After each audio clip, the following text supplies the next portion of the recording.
we're going to take a look at this beautiful 1957 Chrysler 300C. Hank, thanks for bringing us to your garage. Thanks for the invitation. Thanks, Mike. I have to ask though, what is the color of this car? This car is very striking. Right. It's a beautiful shade. It's called Gauguin red, and it really isn't very red to me. It's kind of a, it's not salmon, it's not pink. It's just beautiful though. It reminds me of like a coral, something beachy that you would see at the seashore. Right. Well, we earlier you did, and you have on your feed, right, that 58 Imperial. Yes. And that is coral, and it's just not as red as this. This is just a really cool color, and it's one of the few colors that the 300C came in. This is really Chrysler's big muscle car for 1957, right? It's the fastest production car in America that you could buy. Really? Yeah. It was very expensive. It was more than any other Chrysler, and just slightly south of an Imperial in cost. So, and it's a low production car. This is one of 1,767 hard tops built and only 484 convertibles. So that's a really tiny number in Detroit. Yeah, yeah. And this is a total restoration of a West Coast car, so it's a rust-free car. It does have the optional Chrysler motor wheels. From the factory, you'd have gotten a special 300C wheel with a bright red center that really, frankly, I think clashes with the color of the car. Yeah, so, it says 300 in there. Yeah, right. And those are true spokes. Yeah, yeah. Chrysler motor wheels, they were available. That's what they called them? Yeah, for the dealer. But the big news is really what's going on under the hood and the engineering behind the car. So with these 300 letter series cars, you've got the very best of everything, the best engineering, the most beautiful interiors possible. And so they call this the Banker's Hot Rod. Yes. This is the third year for the 300 letter series, and each year they added a letter. So this is C, and it's the final version of the famous Chrysler Hemi that came out in '51. Started with the 331 cubic inch displacement. This is a 392 Hemi. Okay. 375 horsepower. Dual quads, if you look at the way they do the air cleaners. Yeah, the air cleaners. They hang off like spaniel ears, basically, off of the top of the engine. It's really cool. Yeah. Really, it's a serious motor, and that's all correct. So the air cleaners should be gold. The valve covers on this only should be gold with a center black bar hiding the plug wires. On a regular Chrysler, all that would be silver, and the air cleaner would be black. But everything else is correct. And done properly. I see Mopar Jiffy Jet. Jiffy Jet washer. Right? Is that the washer bag there? That's the washer bag. That's how it would have looked, too. Yep, huh? That's exactly how it would have looked. And then this is same thing with a horn. You see the one horn has a very long note. Yeah. And then this is the high note. It's a short guy. Oh, that's why. Okay. So right. So you have a unique sound. Oh yeah, definitely. This sounds like a locomotive when you hit the horn coming down. And of course, the 300 had its own special hood. Yeah, the front is very unique. And it wraps around the grill. Its own grill. So the regular 57s Chryslers, the New Yorker, Windsor, Saratoga, none of them look like this. This 300 is all special. It's all 1 year only? No. 57 and 8 and 9 have a similar front end. Okay. They play around with a grill design each year, but generally... 57, you had mentioned before, the first year for the quad headlights? Yeah, and not in every state. Okay. There were they weren't legal in every state? No, there were 3 or 4 states that were holdouts and did not go with quad headlights uniformly until 58. So you could get either a single headlight or double headlights. It was your choice, no matter what state you were in. And then underneath the headlights, those are air intakes. Okay. If you see the screening down there, right? Underneath the headlight? Oh. Yeah, right. So air could come in and would cool. The idea was to cool the brakes, suspension. Oh, wow. Etc. So it's like a orangey. Yeah. Well, actually, it's silver. The same color. Yeah, it's just behind it. Yeah. right? It gives it that not color. easy to restore. There's your little restoration Yeah. check. You know, how well was it? So this is the forward look, and you know, You've got one violent version of it, really. cool mirror. Yep. Nice All Exner's, vents in here. All Exner's forward look styling. Yeah, this the is a hood- very clean, very nice, The hood is a detailed engine. is a monster. So inside, one color only interior. Let me take a look at Oh, that door okay. handle. Very nice. Yep. So you know what the idea was with this? Right or left hand. So with a normal door handle, right, the button's here, right? Okay. And you pull out here, you push the button in and pull the door handle, right? Yeah. But if you're left-handed, you're kind of at a disadvantage. The button's on the wrong side. Oh, okay. Right? So for those people watching that are southpaws, right? Chrysler did this. They were the first ones to do this. So, you know, it didn't matter what hand, just pull up and you're in business. And you're in. Yeah. I notice power windows. You got the 300 on the door there. Right. So this is obviously 300 only door panel. Yeah. 300 only, you know, they always gave you a top grain natural leather seat. So it's Okay. tan. They'd always change. They changed the seats a little bit of a shade of tan, but there was always a natural tan. Later on, you could special order a special interior if you wanted it. There are very few of those like that. Okay.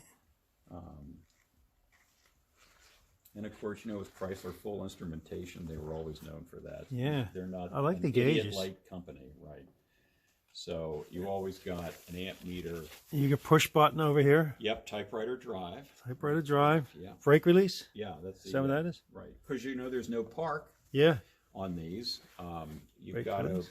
make sure you have the e-brake set all the time, and of course it's a different emergency brake setup, unlike a normal or everybody else's car. Is that the clock in the center there? Yeah.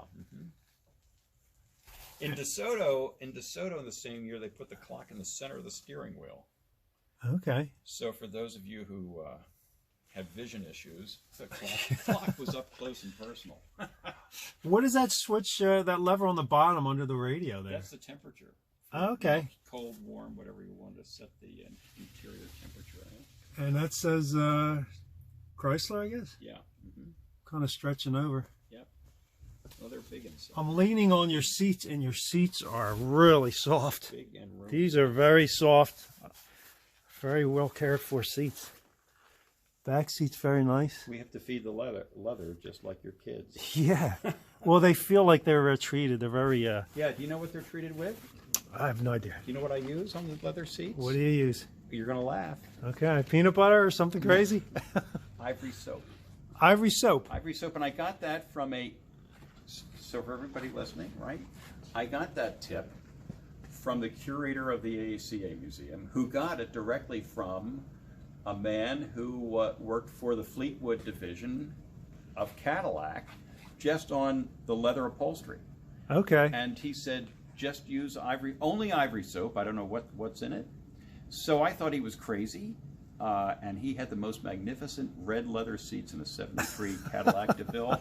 And I used it, and the seats come up like you wouldn't believe. Wow. And so all you do is wet the seat down with a rag, right? This is our car detailing portion of it. Yes. This is our tip for all Right, our hot tip for those watching Mike's feed, right? A YouTube feed. You just get the seat wet with a wet microfiber towel. Yes. And then take a bar of ivory soap that's been sitting in a bucket of water for 5 or 6 minutes, and just rub it over the leather seats, right? And then take another cloth that's damp. Don't let it dry. Wait, 3 or 4 minutes, and maybe 5 minutes, and then wipe it off with a damp cloth, and then just buff it up. And it's magnificent. And you know what? We're used to using all these dangerous chemicals. Yeah, on things. yeah. What's better than ivory soap, right? Well, I got to be honest with you. It feels different. Yeah, I know. It feels. It's incredible. Yeah, it feels supple. It's soft, but it softens the leather. It cleans. yeah, it. And there's no residue on your hands. Exactly right. No oily stuff. No oily stuff at Wipe all. off on your clothes. It's and it's good for you. So and not only that, but you're clean afterwards. There you go. Your hands are beautiful. So if you don't believe me, buy a bar of ivory soap, whatever that costs, and give it a try on but it's leather only, not vinyl. So. Oh, you can't do that to vinyl? Well, you can. But probably have different results. Yeah, I mean. I'm looking at this trim up here. Yeah. Is that unique to the 300? Yeah, well, right, and that's all part of the whole forward look item. So for 58, they did change. They didn't change a lot. So this two-door hardtop body and all the rest of these 57 Chrysler bodies didn't change much from 57 to 59. But the one thing that did change, this has kind of a little, almost a visor. Like an eyebrow to it. Right. They did get rid of that. Yeah, that did not. It's a little more flush. Right. Right. They made it more of a bubble. But there's no ventilation in there, is there? No, it's just, intake? no. Like a Mercury Turnpike Cruiser, yeah. right, has that. This doesn't have that. It's neat looking. Yeah, it's stylish. Gives you a little bit of interest. Right, but it's a beautiful car. It really is. Great color. You got the dual mirrors. All of the details. The other thing you want to take a look is the back end of this. It has this twin tower taillights. These taillights are very big. And the thing with the letter cars, always a minimal amount of trim. So there's not a lot of chrome on these. Does that say 300 back there? Yeah. 300. Yeah. Yeah. Basically stripped. All the chrome is stripped off of them, with just the very least amount of chrome. Also, that'll just say each year they change that. 300 there. Yeah. Well, with a C underneath. Yep. It's got the C. And then the next year would be D, E, F, G, H. Yep. So each year you got one of these little booklets. It only came with a letter car, and they almost apologize because it is all about performance. Right? If you're getting that, yes, got that. Yeah. Okay, and then they're apologizing for the performance of their car. Well, this is from the Bob Roger, who was head of engineering. You don't often get a letter from the head of engineering with a car, and then all the specs for the car. And what they tell you is, right off the bat, is you're going to notice that the idle on the car is faster than you're used to. And the reason they do that is because of it's got a race cam, a factory race cam in a production car. And if they had it at the normal idle, it would be a really lumpy, bumpy idle that the public really doesn't like. So they tell you that in here, that's the story. So it's not as tame as some of the other cars on the road. This is a monster, really. They called it the Beautiful Brute. That was the nickname for these, and it really lived up to its. I'm sure a lot of these taillights ended up on custom cars. Yeah. These are very, very unique. It's a beautiful design. It's a brutal car to drive, very fast. And just a lot of fun, and it's really Chrysler's engineering at its very best. So the banker's hot rod, and it really was. It has a very big back window. It's deceivingly big. Well, it's kind of like a bubble top sort of forward look design. Yeah, it's like it is a bubble. Yeah. You know, they always phrase the 61. GM two-door hardtops as bubble tops. This is really more bubble-ish, I think. Yeah, it's every bit at least. I think than those, but we don't want to get into a fight with our GM bubbles. No, we love GM guys. Right. And there's those. I have a lot of those too. Yes, you do, and we're going to get to them hopefully. Right. Anyway, but it's great wheels. Beautiful color, really cool car. Beautiful color. It's a color that I like a lot. I mean, I see a lot of these in white and in black. Yeah, well, that's the color. I have a lot of them. They're all white. I have two white ones and a black one. So it's easy. I have a white H, a white G convertible, and I love them all. But I have to say, I'm really partial for this color. Well, this is really a beautiful car. Thank you, Hank, very much for showing it to us. Appreciate it. Yep. And for you guys at home, please subscribe to the channel, like the video if you like it. And stay tuned. I'm always trying to bring new and exciting vehicles to the channel.